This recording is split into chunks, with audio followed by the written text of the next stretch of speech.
Hey all you bloody little blooders, I'm Bill Bauer, and this is what I think of the game Remember. I tried.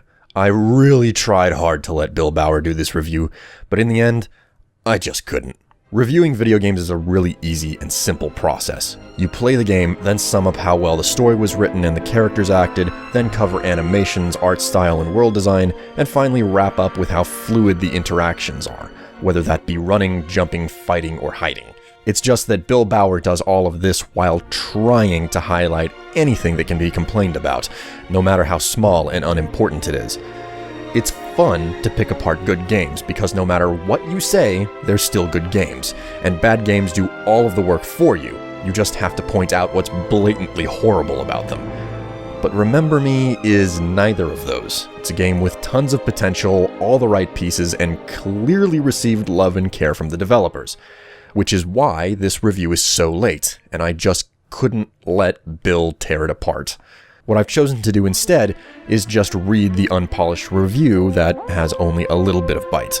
Which is why this isn't a review by Bill Bauer, but Will Bauer.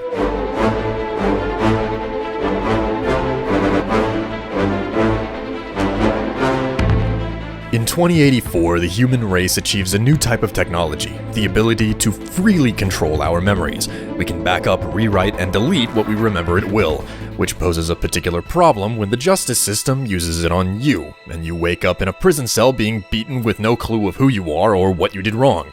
That's one thing Remember Me has down perfectly, opening with events that make you want to know what the hell is going on, even though they're just using a fancy version of the trite amnesia memory loss story device. Beyond having an interesting and compelling introduction, though, Remember Me has a lot of problems, starting with gameplay. Right off, as soon as you're thrown into combat, everything feels swift and like the process of beating the crap out of memory-addicted leapers and oppressive guards will be a satisfying experience. Then, the game swiftly undoes its belt, drops its pants, and promptly takes a massive dump all over the combo timing system. I cannot begin to describe how aggravating the game's sense of when buttons need to be pressed is. On several occasions, I literally sat in combat for up to 10 minutes simply trying to wrap my head around how to alternate between buttons to get a combo longer than 3 hits and more complex than one button. No matter how long or hard I tried though, it didn't matter. And in the end, I ended up playing the entire game all the way through using nothing but the first 1-button 3-hit combo, because it was the only bleeding combination that worked. Disappointed isn't even a proper way to describe how the trouble makes me feel either, because the combo system actually has some decent and interesting depth. As you play, you gain experience and unlock the ability to change what your punches and kicks do, such as deal extra damage, heal yourself, speed up the cooldown time of your specials, or link combos together for devastating chains. Trying to take advantage of that depth, though, isn't worth it. Sure, you'll still get the job done, but the timing for alternating between buttons is so awkward, you'll just take a bigger beating for missing the nonsensical rhythm. It's like pissing into the wind. Relieved you will be, but you'll soak your pants in urine and stink after doing it. On the other side of gameplay is the climbing and parkour features, which in all honesty don't feel that interesting or intuitive. In fact, it's like climbing and scaling walls and ledges was only placed in the game because it's the big mechanic for the current generation. Oh sure, it's simple and effective, but its implementation hardly feels like it belongs in the game. It's almost as if they designed the levels before they figured out how you would get from point A to point B. Like climbing and world design were two different puzzles that the developers decided to jam together because they looked like they maybe, kind of, might, somewhat, sort of, possibly fit together. The last thing to mention about gameplay is possibly the most original part of the game though, the ability to remix memories. At a select few points throughout the game, you're tasked with hacking into someone's memories and changing subtle details that culminate in the memory ending very differently. It's really intriguing to watch how a small change can set off a reaction that balloons into a larger, more interesting event. You remember that one time you were in bed together? Well, let's put a pinhole in the rubber. How about that one time getting your brakes serviced saved your life right after you rolled out of the garage? How about we close the shop an hour early so you don't get in there in time? Do you see what I'm saying? One small difference with very large repercussions. The problem, though, is how there are multiple things that can make a difference, and finding the exact combination of changes in the right sequence can be very frustrating in some cases. When this happens, rewinding and fast-forwarding over and over to try different combinations of the same events becomes seriously tedious and boring. Playing with people's memories is fun, but the longer you have to try and change one instance, the more monochromatic it gets.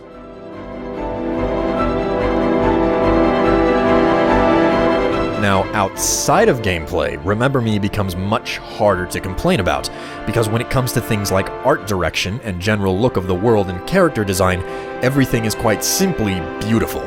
The look of Neo Paris from its upper echelon to the dark and grimy slums is a true sight to behold.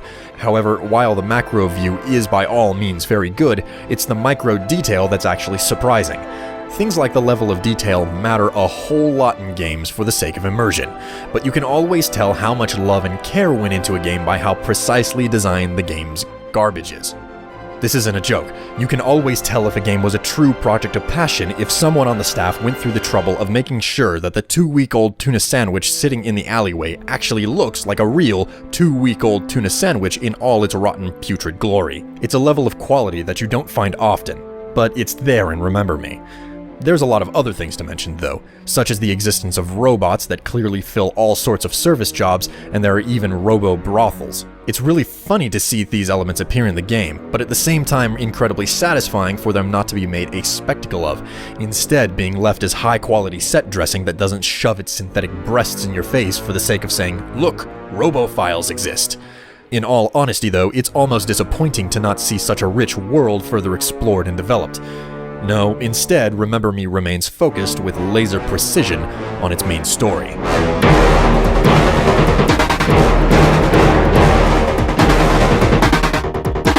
Like I already said, the idea behind Remember Me is that the human race has gained the ability to back up, rewrite, and erase memories, and Nilin, the character you play as, wakes up in a correctional facility just after having her mind wiped. You subsequently play the rest of the game trying to get those memories back, and discover just what Nilin did to end up in prison, as well as the role she played in a larger picture. Lots of different factors come into play during the course of the game's very linear story. The problem is, after you garner just a bit of information and story, it doesn't seem like there's much going on, and the ride will be a real snooze. During the first few chapters, of which there are 8, plot devices are trickled out at a rather slow pace. In fact, if you can't just sit with the game and get to know Nilin before getting back a chunk of her memories, you'll be damned well bloody tempted to just put the controller down and not come back. God knows that's exactly what happened to me, which is why this review is pretty late. Once you do find some of Nilin's past, though, things get interesting, and events begin to quickly escalate. The longer the game goes, the faster it speeds up. It's kind of like being a passenger in a car, and the driver becomes more reckless and speed-hungry the longer he's behind the wheel, making sudden, sharp turns you weren't expecting. This is what makes the story in Remember Me worth the time it takes to get going. On several occasions, I was served with story twists that were held so close to the chest that I was genuinely and completely surprised when they occurred. What's more, the conclusion managed to give a good solid feeling of that's the end of the story, but was still left wide open for a sequel of potentially more impressive magnitude.